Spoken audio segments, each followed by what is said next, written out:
ఇప్పుడు పద్యాలు ఏమైనా గ్రంథం ఏమైనా రాసేటప్పుడు పద్యాలు రాసేటప్పుడు కూడా అంటే వారిలాగా మనం చేయలేకపోయినా కనీసం ఆలోచన మనకు ఒక ప్రేరణ ఇస్తుంది. మనం రాసేటప్పుడు దీంట్లో లోతు ఉండాలి, తేలికైన అర్థం ఉండాలి, లేదా ఇది రాసేది కూడా నిలిచిపోవాలి ఏదో అందుకనే నాకు చాలామంది అవధాన సభల్లో అంటే రకరకాల ఇవి ఇప్పుడు అవధానాల్లో చాలామంది ఆ సభకి ఆ వ్యక్తులకి ఆ సందర్భానికి సరిపోయే పద్యాలు చెప్తారు. అది మంచి మంచి ప్రక్రియనే. అది చాలామందికి అది అప్పటికప్పుడు సభను రక్తి కట్టించడం అదంతా చాలా బాగుంటుంది.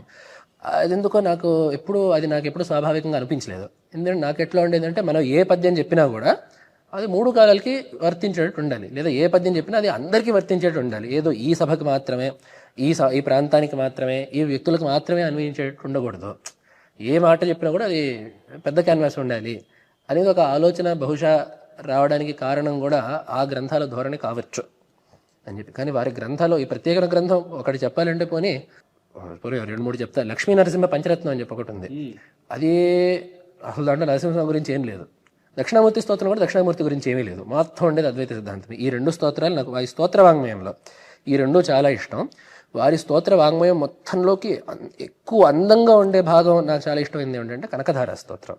వారు మొదటి రాసింది ఆ మొదటి 10 శ్లోకాలు అమ్మవారి చూపు గురించి మొదటి 7-8 శ్లోకాలు ఉంటాయి. ఆ శ్లోకాల్లో రాసిన కవిత్వం అది కాళిదాస్